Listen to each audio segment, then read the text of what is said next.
Well, let's construct a scenario and see if it has even the slightest bit of believability. And let's establish some things that we know to be true that Obama also knows. And chief among those is that the Republican Party has said that impeachment is off the table.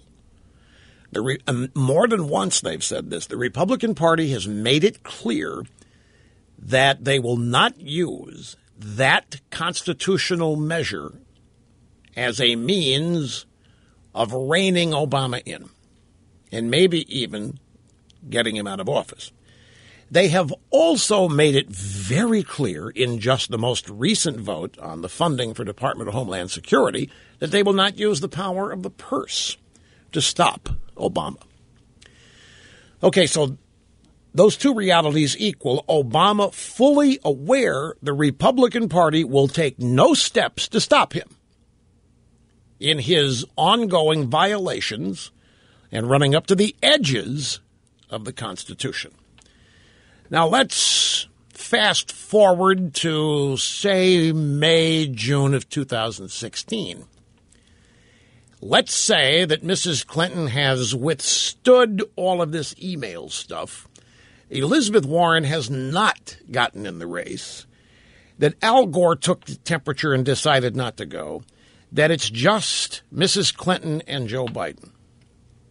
On the other side, the Republican field has a great list of possible candidates, and they will have by that time engaged in a vigorous debate which may have served to educate the country on the foibles and the problems of the past 8 years, and the country may be looking forward to a dramatic change to Republican in the election of 2016. Obama, fully aware of this, would go on television and say that the Democrat field is so weak that he's not confident that Mrs. Clinton can win. He might even take steps to get her to make sure she can't win, sabotage her campaign.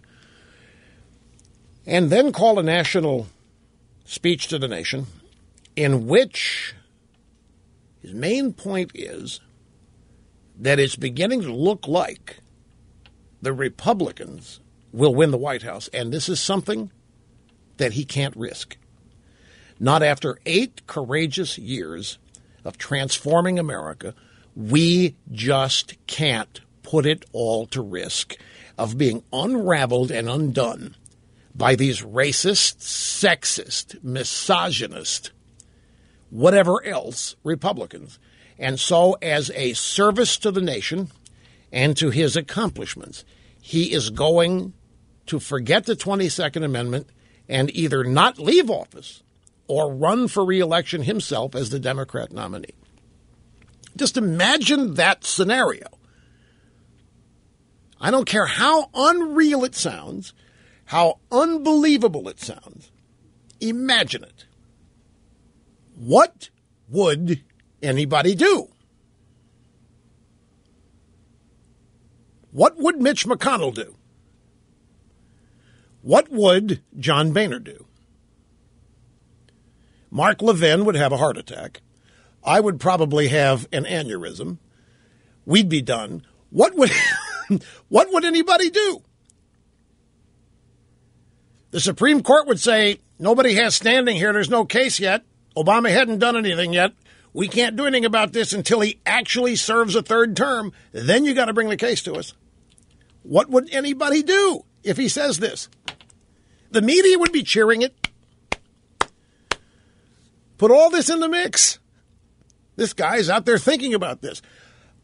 It's hard to believe. It's so unlikely, but don't think Obama's planning on staying in Washington part of the time. He's got a plan to continue to live in Washington after he has left office for that exact reason.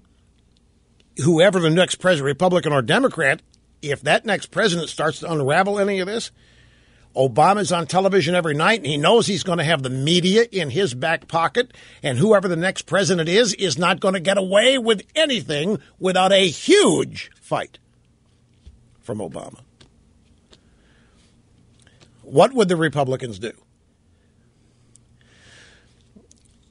I think the odds are the Republicans might call an emergency constitutional convention and amend the 22nd Amendment, permitting Obama to do this, because their fear of being critical of Obama would destroy their chances of winning with the independents.